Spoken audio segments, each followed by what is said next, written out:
Video ಶುರು ಮಾಡೋಕೆ ಮುಂಚೆ ಮೊದಲನೇದಾಗಿ ನಮ್ಮ ರಾಕಿಂಗ್ ಸ್ಟಾರ್ ಯಶ್ ಅವರಿಗೆ ಹುಟ್ಟುಹಬ್ಬದ ಶುಭಾಶಯಗಳು. ಟಾಕ್ಸಿಕ್ ಈ ಒಂದು ಟೀಸರ್ ನೋಡಿ ನನಗೆ ಏನು ಹೇಳ್ಬೇಕು ಅಂತ ಗೊತ್ತಾಗ್ತಿಲ್ಲ ಗುರು, ತಲೆನೇ ಓಡ್ತಿಲ್ಲ, ಆ ಥರ ಇದೆ ನನಗೆ. ಈ ಒಂದು ಟೀಸರ್ ನೋಡಿದಾಗ ಇದು ನಮ್ಮ ಕನ್ನಡ ಸಿನಿಮಾ ಟೀಸರ್ ಅಥವಾ ಯಾವುದಾದ್ರೂ ಹಾಲಿವುಡ್ ಸಿನಿಮಾದ ಟೀಸರ್ ನೋಡ್ತಿದ್ದ ಅಂತ ಅನಿಸ್ತು. ಈ ಹಿಂದೆ ಯಶ್ ಅವರ ಬರ್ತ್ಡೇ ಪಿಕ್ ನೋಡಿದಾಗ ಓಕೆ ಈ ಒಂದು ಸಿನಿಮಾ ಈ ರೀತಿಯಲ್ಲಿ ಇರುತ್ತೆ ಅಂತ ಅನ್ಕೊಂಡಿದ್ದೆ, ಬಟ್ ಇದು ನಾವೇನು ಎಕ್ಸ್ಪೆಕ್ಟ್ ಮಾಡಿದ್ವೋ ಅದಕ್ಕಿಂತ 10 ಪಟ್ಟು ಜಾಸ್ತಿ ಇದೆ ಅಂದ್ರೆ ತಪ್ಪಾಗಲ್ಲ. ಮೊದಲಿಗೆ ಒಂದಿಷ್ಟು ಜನ ಸ್ಮಶಾನದಲ್ಲಿ ಇರ್ತಾರೆ, ಅದೇ ಸಮಯಕ್ಕೆ ಒಬ್ಬ ಡಾನ್ ಅಲ್ಲಿಗೆ ಬರ್ತಾನೆ. ಹಾಗೆ ಅಲ್ಲಿರೋ ಎಲ್ಲರನ್ನ ಆ ಒಂದು ಸ್ಮಶಾನದಿಂದ ಹೊರಗಡೆ ಹಾಕಿ ಗೇಟ್ ಹಾಕ್ತಾರೆ. ಅಲ್ಲಿಗೆ ಆ ಡಾನ್ ಬರೋಕೆ ಕಾರಣ ಅವನ ಮಗನ ಅಂತ್ಯಕ್ರಿಯೆ ಮಾಡೋಕೆ. ಆದ್ರೆ ಆ ಡಾನ್ ಅನ್ಕೊಂಡಿರ್ತಾನೆ ಈ ಒಂದು ಅಂತ್ಯಕ್ರಿಯೆಯನ್ನ ಶಾಂತಿಯುತವಾಗಿ ಮಾಡ್ಬೇಕಂತ. ಬಟ್ ಅವ್ನ ತಲೆಯಲ್ಲಿ ಇನ್ನೊಂದು ಪ್ರಶ್ನೆ ಮೂಡುತ್ತೆ, ಅವ್ನು ಬರ್ಬೋದಾ ಅಥವಾ ಅವ್ನು ಬರುವಷ್ಟು ಹುಚ್ಚನಲ್ವಾ ಅಂತ. ಅದೇ ಟೈಮ್ಗೆ ಒಂದು ಕಾರ್ ಬರುತ್ತೆ, ಸೀದಾ ಬಂದು ಒಂದು ಮರಕ್ಕೆ ಗುದ್ದುತ್ತೆ. ಈ ಒಂದು ಕಾರ್ ನಂಬರ್ನ ಗಮನಿಸಿದಾಗ GDD 03691 ಅನ್ನೋ ನಂಬರ್ ಇದೆ. ಈ ಒಂದು ನಂಬರ್ನ ಚೆಕ್ ಮಾಡಿದಾಗ ಇದು ಜರ್ಮನಿದು ಅಂತ ಗೊತ್ತಾಯ್ತು.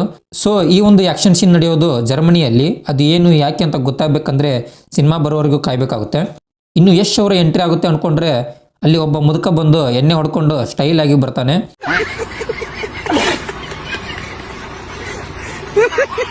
ಬಂದು ಆ ಒಂದು ವೈರ್ನ ಜಾಯಿಂಟ್ ಮಾಡಿ ಬಾಂಬ್ನ ಫಿಕ್ಸ್ ಮಾಡಿ ಹೋಗ್ತಾನೆ. ಇವ್ನ್ಯಾಕೆ ಈಗ ಮಾಡಿ ಹೋದ್ನ ಅನ್ಕೋಬೇಕಾದ್ರೆ ಅಲ್ಲಿಗೆ ಪ್ರೊಸೆಸಿಂಗ್ ಸ್ಟಾರ್ಟ್ ಆಯ್ತು. ಇಲ್ಲಿಗೆ ಮಧ್ಯೆ ಒಂದು ಫಿಲ್ಟರ್ ಇರುತ್ತೆ, ಅದಿಲ್ಲದೆ ಹಾಗೆ ಉಟ್ಕೊಂಡ್ಬಿಟ್ಟೆ. ಅದಕ್ಕೆ ಇಲ್ಲಿರೋದೆಲ್ಲ ಹಾಗಾಗಿ ಹೊರಗೆ ಬರುತ್ತೆ, ಇಲ್ಲಿರೋದೆಲ್ಲ ಬರೀ ಕಚರಾನೇ. ಕಾರ್ ಹಂಗೆ ಕುಣಿತಾ ಇರುತ್ತೆ. ಕೊನೆಗೆ ಬಾಂಬ್ ಬ್ಲಾಸ್ಟ್ ಆಯ್ತು. ಇಡೀ ಸ್ಮಶಾನದ ತುಂಬ ಬಾಂಬ್ ಒಂದಾದ್ಮೇಲೆ ಒಂದೊಂದು ಬ್ಲಾಸ್ಟ್ ಆಗ್ತಾ ಹೋಗುತ್ತೆ. ಸೊ ಈಗ ನಮ್ಮ ರಾಕಿಂಗ್ ಸ್ಟಾರ್ ಯಶ್ ಅವರ ಎಂಟ್ರಿ ಆಗುತ್ತೆ. ಬಾಗಿಲು ಒದ್ದು ಕೈಯಲ್ಲಿ ಒಂದು ಗನ್ ಹಿಡ್ಕೊಂಡು ಬರ್ತಾರೆ. ಅಲ್ಲಿಗೆ ಆ ಗ್ಯಾಂಗ್ ಕತೆ ಮುಗೀತು, ಎಲ್ಲರನ್ನ ಚಚ್ಚಿ ಬಿಸಾಕೋದೆ.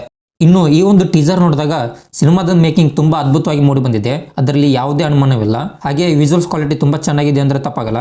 ಇನ್ನು ಯಶ್ ಅವರ ಲುಕ್ ಅಂತೂ ಸೂಪರ್ ಆಗಿತ್ತು. ಅವರ ಒಂದು ಸ್ವ್ಯಾಗ್ ಇರ್ಬೋದು, ಅವರ ಒಂದು ಲುಕ್ ಅಥವಾ ಅವರ ಒಂದು ಡ್ರೆಸ್ಸಿಂಗ್ ಏನಿದೆ ಅದೆಲ್ಲ ತುಂಬಾ ಟಾಪ್ ನಾಚ್ ಆಗಿತ್ತು ಅಂತ ಹೇಳ್ತೇನೆ. ಹಾಗೆ ಇಲ್ಲಿ ತುಂಬಾ ಬ್ಯೂಟಿಫುಲ್ ಸೀನ್ಗಳಿವೆ. ಅವು ಕೆಲವೊಬ್ಬರಿಗೆ ಇಷ್ಟ ಆಗ್ಬೋದು, ಇನ್ನು ಕೆಲವೊಬ್ಬರಿಗೆ ಇಷ್ಟ ಆಗದೇನೆ ಇರ್ಬೋದು.